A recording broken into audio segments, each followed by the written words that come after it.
இந்த படத்தோட பேரு சோளா. இந்த படம் மலையாள படம் 2019 வெளிவந்திருக்கு.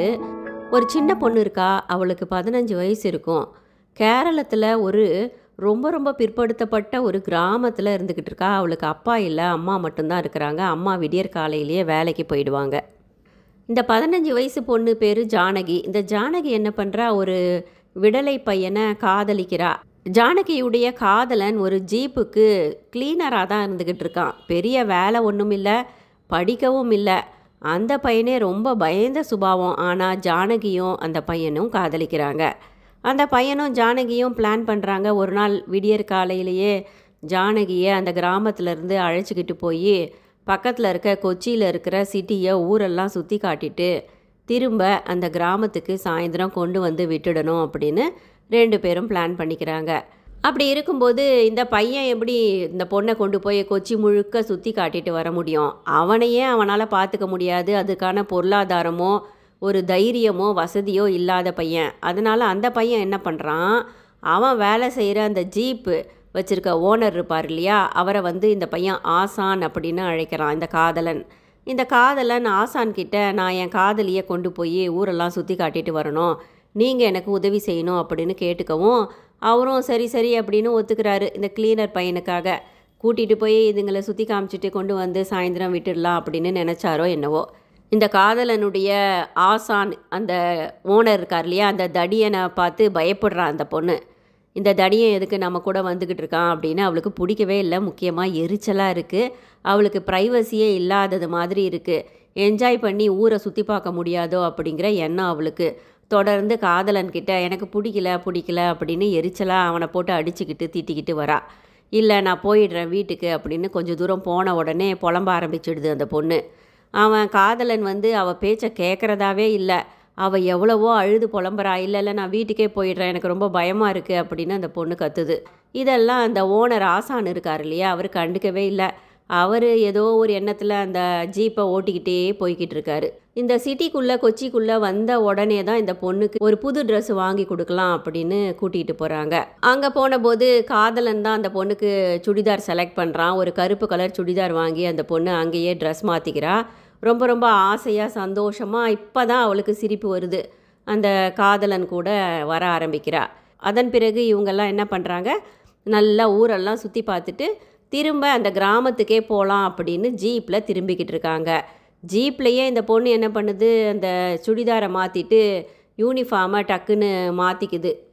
அப்போ என்ன ஆகுது, அந்த நோஞ்சான் பையனுக்கு ஃபோன் வருது அவங்க ஃப்ரெண்ட்ஸ்கிட்டேருந்து. டேய் நீ ஜானகியை ஊரை விட்டு அழைச்சிக்கிட்டு வந்துட்டது இங்கே ஊரில் எல்லாருக்குமே தெரிஞ்சிடுச்சு. அந்த ஜானகியுடைய அம்மா ரொம்பவே பிரச்சனை பண்ண ஆரம்பிச்சிட்டாங்க. நீ வந்தினா உன்னையும் ஜானகியும் உயிரோடவே விடமாட்டாங்க. எல்லாரும் பயங்கர கோபமாக இருக்காங்க, உங்களுக்காக தான் காத்துக்கிட்டு இருக்காங்க அப்படின்னு ஃபோனில் சொல்லவும் இந்த பையன் பயந்து போயிடுறான் காதலன். ஆசான் என்ன சொல்கிறாரு, நான் எப்போவும் தங்குற ஹோட்டலில் போய் நம்ம 3 பேரும் தங்கிக்கலாம், நாளைக்கு காலையில் அதை பற்றி யோசிக்கலாம், இப்போ நம்ம போனால் இது நல்லா இருக்காது, உன்னை அடித்து கொன்னுருவாங்க அப்படின்னு பயமுறுத்திடுறாரு ஆசான். அதன் பிறகு ஆசானுடைய கண்ட்ரோலுக்கு இந்த 2 பசங்களும் வந்துடுறாங்க. அவர் என்ன பண்ணுறாரு, அவர் எப்போவுமே தங்குற அந்த ஹோட்டலுக்கு கொண்டு போகிறாரு. அந்த ஹோட்டல் பார்த்தோம்னா ஊரை விட்டு வெளியே இருக்குது. ரொம்ப ஒரு பழைய ஹோட்டல், மோசமான ஹோட்டல். இப்போ 3 பேரும் மாடியில் இருக்க அந்த ரூமுக்குள்ளே போகிறாங்க. இந்த பொண்ணு வரவே மாட்டேன், நான் வீட்டுக்கு போகணுன்ட்டு அழுதுகிட்டே இருக்குது. ஆசானுக்கு திடீர்னு கெட்ட எண்ணங்கள் தோணுதோ என்னமோ. அதனால் அவன் என்ன பண்ணுறான், அந்த நோஞ்சான் பையனை அழைச்சி போய் நீ ஹோட்டலில் போய் நம்ம 3 பேருக்கும் சாப்பாடும் எனக்கு ட்ரிங்க்ஸும் வாங்கிக்கிட்டு வா அப்படின்னு சொல்லி அந்த பையனை வெளியே அனுப்புகிறாரு. அந்த பையனுக்கு போகிறதுக்கு ரூமை விட்டு தன்னுடைய காதலியான அந்த சின்ன பொண்ணு ஜானகியை விட்டு போகிறதுக்கு சுத்தமாக தயக்கமாக இருக்குது, பயமாக இருக்குது. ஆனாலும் ஆசானை எதிர்த்து ஒரு வார்த்தை கூட இது வரைக்கும் அவன் பேசவே இல்லை. இனிமேலும் பேசுவானாங்கிறது சந்தேகம்தான். இப்போ என்ன ஆகுது, அவர் ஆசான் சொன்னதை கேட்டு அவன் தயங்கி, இல்லை ஆசான் அப்படின்னு சொல்லி தயங்கினாலும் வேறு வழி இல்லாமல் சரி உடனே ஓடி போயிட்டு வந்துடலாம் அப்படின்னு அவன் கிளம்பி வெளியே போகிறான் ஃபுட்டு வாங்கிக்கிட்டு வர்றதுக்கு. இந்த பொண்ணை போட்டு மிரட்டுறாரு அந்த ஆசான். போய் குளிச்சுட்டு வா, எவ்வளோ அழுக்காக இருக்க பாரு, முதல்ல போய் குளி அப்படிங்கிறாரு. உள்ள பாத்ரூமில் போய் அப்படியே உட்காந்து அழுதுகிட்டே இருக்குது ரொம்ப நேரம் இந்த பொண்ணு. ஏனோ தெரியல, அந்த பொண்ணு அந்த சூழ்நிலையில் அப்படியே சிக்கிக்கிட்டு சுழன்றுக்கிட்டு இருக்காளா, அவளுடைய முட்டாள்தனமாக என்னன்னு தெரியல, ஒரு பயமா இல்லை அப்படிங்கிற மாதிரி அந்த ஆசான் சொல்கிற பேச்சை அப்படியே கேட்க ஆரம்பிச்சிடுச்சு அந்த பொண்ணு. அந்த பொண்ணை சீரழிச்சிடுறாரு. அந்த பொண்ணு அவ்வளோவா அப்போஸ் பண்ணலை. ஆனாலுமே ஏதோ வித ஒரு பயத்தோட தான் அந்த பொண்ணு இருந்துக்கிட்டு இருக்கு. பெண்களை நினச்சி பார்க்கும்போது எல்லா பெண்களுமே அறிவாளித்தனத்தோடு, பய உணர்வோடு, பாதுகாப்பு உணர்வோடு இருந்துறதில்ல. சில பேர் அந்த சூழ்நிலைக்கு கைதியாக அந்த எண்ண சுழற்சியில் மாட்டிக்கிட்டு ஒரு போதைத்தனத்தோடு பெரியவங்க சொல்கிறத அப்படியே கேட்குற ஒரு பயத்தோடு அவங்களுக்கு அது பிடிச்சிருக்குன்னு கிடையாது. ஏதோ ஒரு முட்டாள்தனம். அதன் பிறகு இந்த பையன் என்ன பண்ணுறான், நோஞ்சான் வந்து குடுகுடுன்னு ஓடி வரான். ஃபுட்டையும் அந்த ட்ரிங்க்ஸையும் வாங்கிக்கிட்டு உள்ளே போய் இந்த பையன் பார்க்கும்போது அந்த பொண்ணு ட்ரெஸ் இல்லாமல் அழுதுகிட்டே இருக்குது. ரொம்ப நேரம் அழுது. அதனால் இவனுக்கு எல்லாமே புரிஞ்சு போயிடுது. புரிஞ்சு போயிட்டவுடனே அவனும் ஓன்னு உட்காந்து அழறான். அழுதுட்டு திரும்ப கீழே போன அந்த ஜீப்பில் போய் படுத்துட்டான் அந்த ஆசானு. ஆசானை போய் கேட்குறான் அந்த பையன், எனக்கு இப்படி துரோகம் பண்ணிட்டியே, நம்பிக்கை துரோகம் பண்ணிட்டியே, இது நியாயமா அப்படின்னு தலையில் அடிச்சுக்கிட்டு அழுது கேட்குறான். ஆசான் வந்து ரொம்ப திமிருத்தனமாக அந்த பையனை எட்டி ஒதிச்சு போடா அப்படின்னு அடிச்சுட்டு அவன்கிட்ட இருக்க ட்ரிங்க்ஸை மட்டும் எடுத்துக்கிட்டு வந்து குடிக்க ஆரம்பிக்கிறாரு. குடிச்சிட்டு அந்த ஆள் அப்படியே படுத்து தூங்கிட்டான். இந்த பையன் திரும்ப அந்த ரூமுக்கு போய் அந்த பொண்ணை பார்க்கலான்னு போகும்போது அந்த பொண்ணு கதவை சாத்திட்டா. தட்டிக்கிட்டே இருக்கான் ராத்திரியெல்லாம், திறக்கவே இல்லை அந்த பொண்ணு. அதன் பிறகு இந்த பையன் அழுதுகிட்டே இருக்கான். என்ன இந்த தடவை அந்த ரூமில் ஆசான் இருந்தார், ஆசான் அந்த பொண்ணுக்கிட்ட தப்பாக நடந்துக்கிட்டாரு. இல்லை ஆசான் வெளியே ஜீப்பில் படுத்திருந்தா இந்த பையன் மட்டும் என்ன பண்ணியிருப்பான், அதே தான் ரூம்குள்ளே நடந்திருக்கும். இதுதானே எப்போவுமே நடக்கிறது.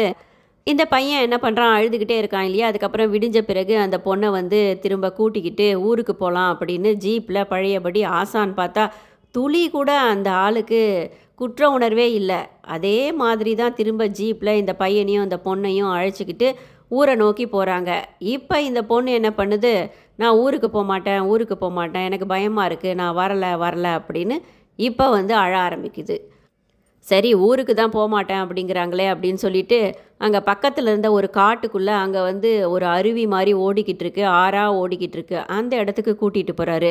இந்த பையன் என்ன பண்ணுறான், இல்லை ஆசான் வாங்க போயிடலாம் அப்படின்னு சொல்லிட்டு ஆசானை கேட்டுக்கிட்டே இருக்கான், கெஞ்சிக்கிட்டே இருக்கான். ஆனால் ஆசான் எங்கே, அவன் நினச்சதை தான் நடத்துவான் இல்லையா. அருவியில் இந்த பொண்ணை இழுத்துக்கிட்டு போய் தண்ணியில் முக்கி அந்த பொண்ணு என்ன பண்ணுது, கூட்டிகிட்டு போகும்போது அவர் பின்னாடியே போகுது. பயமே இல்லை அந்த பொண்ணுக்கு. இவன் தான் இந்த ராட்சசன் மாதிரி நம்மக்கிட்ட மோசமாக நடந்துக்கிட்டானே, இவனை நோக்கி நம்ம இவன் கூட போய்கிட்டு இருக்குமே, இவன் சொல்கிற பேச்சை கேட்டுக்கிட்டு இருக்குமே அப்படின்னு இல்லை அந்த பொண்ணுக்கு. ஏதோ அவன் மந்திரம் வச்சது போல் அவன் பின்னாடியே போய்கிட்டு இருக்கு. அப்புறம் என்ன ஆகுது, அங்கே அருவியில் வச்சு இந்த பொண்ணுக்கிட்ட தவறாக நடந்துக்கிறான் அந்த ஆசான். அதன் பிறகு இந்த பையன் என்ன பண்ணுறான், உள்ளே ஓடி போய் ஜீப்பில் வச்சுருந்த ஒரு கத்தியை கொண்டு வந்து ஆசானை குத்துறதுக்காக தண்ணியில் பாஞ்சு 2 பேரும் சண்டை போட்டுக்கிட்டே தண்ணியில் அடிச்சுக்கிட்டே போகிறாங்க. விடிஞ்ச பிறகு அந்த பையன் மட்டும் வரான், ஓடி வரான். நான் ஆசானை கொன்னுட்டேன், குத்திட்டேன் அப்படின்னு சொல்லிட்டு. அப்படியே இந்த பொண்ணு அந்த ஆற்றின் பாதை வழியாக ஓடி போய் பார்க்கும்போது அந்த ஒரு இடத்துல கல்லின் மீது அந்த ஆசான் இறந்து கிடக்கிறான், கைகள் கட்டப்பட்ட நிலையில் கத்தியால் குத்தப்பட்டு. அவனை பார்த்து தலையில் அடிச்சுக்கிட்டு ஓன்னு அழுவுது, என்னமோ புருஷன் இறந்து போன மாதிரி. இந்த பையன் என்ன பண்ணுறான், சத்தமாக கத்தி சிரிக்க ஆரம்பிக்கிறான் ஒரு வெற்றி களிப்போடு. என்னால் ஒன்றுமே முடியாது அப்படின்னு என்னை இப்படி ஒன்றும் கையால் ஆகாதவன்னு நினச்சிட்டான் ஆசான், அதனால தான் அவனை கொன்னுட்டேன் அப்படின்னு அவன் வந்து கத்தி சிரிச்சுக்கிட்டு இருக்கான். அப்போ இந்த பொண்ணு என்ன பண்ணுது, ஒரு கல்லை எடுத்துக்கிட்டு வந்து அவன் தலையில் போட்டு கொன்னுடுது. கொன்னுட்டு தண்ணியில் அங்கே இருக்க ஆற்றுல விழுந்து உட்காந்து அந்த தண்ணியிலேயே உட்காந்து ஓன்னு அழுது இந்த பொண்ணு. இப்படியா அந்த கதை முடியுது. இந்த கதையிலேருந்து என்ன தெரியுதுன்னா, அந்த பொண்ணு இளம் பெண் ஜானகி சரியான முட்டாள். வீட்டை விட்டு ஒரு நோஞ்சான் பையனை நம்பி ஓடி வரும்போதே தெரியலையா, இந்த பெண்ணுக்கு பாதுகாப்பு உணர்வோ எதுவுமே இல்லை. தான் தோன்றித்தனமாக நடந்துக்கிட்டாலும் அறிவுபூர்வமாக நடந்துக்காத சில இளம் பெண்களை போன்ற பெண் அது. தன்னை யாராவது அப்யூஸ் பண்ணால் அவங்கக்கிட்டேயே திரும்ப திரும்ப போகிற ஒரு சின்ரோம் இருக்கிற சில பெண்களில் இந்த பெண்ணும் ஒருத்தி. அவன் ஒரு நோஞ்சான் பையன். அவன் தன்னை தானே பார்த்துக்க முடியாத ஒரு வயதும் ஒரு உடல்நிலையிலையும் ஃபினான்ஷியல் ஸ்டேட்டஸும் இருக்கிற பையன் அவன். அந்த பையன் ஒரு இளம் பெண்ணை அழைச்சிக்கிட்டு போய் சுற்றி பார்க்கலாம் அப்படின்னு சொன்னது தப்பு. அது மட்டும் இல்லை, அந்த பெண் அழும்போது ரொம்ப பெரிய மேதாவித்தனமாக அவளை திரும்பி அனுப்பாமல் இவன் வந்து முடிவெடுத்து திரும்பி அந்த பெண்ணை அனுப்பியிருக்கலாம். அப்போவே திருப்பி அனுப்பாமல் அவளை தான் கூடவே வச்சுக்கிட்டு தான் என்னமோ ஜெயிச்சது போல் தான் நினச்சதை சாதிக்கணும்னு நினச்சான் இந்த பையன். அந்த ஆசான் பார்த்தோம்னா முதல்லலாம் சைலண்ட்டாக வந்துக்கிட்டு இருந்தவர், இரவு ஆக ஆக சந்தர்ப்பம் கிடைக்கும்போது அந்த சந்தர்ப்பத்தில் மிக மிக தவறாக நடந்துக்கிட்ட ஒரு மூர்க்கன், முட்டாள். அப்படி பார்த்தோம்னா அவர் என்ன பண்ணியிருக்கணும், எல்லாமே தெரிஞ்சு எல்லாம் பார்த்து அந்த ஆளுக்கு பார்த்தோம்னா ஒரு 40 வயசு இருக்கலாம் இந்த கதையின்படி. அந்த சின்ன பெண் வீட்டை விட்டு ஓடி வரும்போதே அந்த பெண்ணுக்கு புத்திமதி சொல்லி அவளை வீட்டுக்கு திரும்ப அனுப்பி, இல்லை அவங்க அம்மா கிட்ட கொண்டு போய் விட்டு இருக்கலாம். இந்த பையனுக்கும் புத்திமதி சொல்லியிருக்கலாம். இதிலேருந்து என்ன தெரியுதுன்னா, வயதில் பெரிய ஆண்கள் முக்கியமாக தவறு செய்ய தோன்றினாலும் அதிலிருந்து தங்களை விடுவித்து கொண்டு இந்த சமூகத்துக்கும் இளைய தலைமுறைக்கும் முக்கியமாக சிறுமிகளுக்கு நல்லது செய்யணுங்கிற ஒரு எண்ணத்தோடு அவங்க இருந்தால் மட்டும்தான் இந்த சமூகம் சீராகும். நன்றி.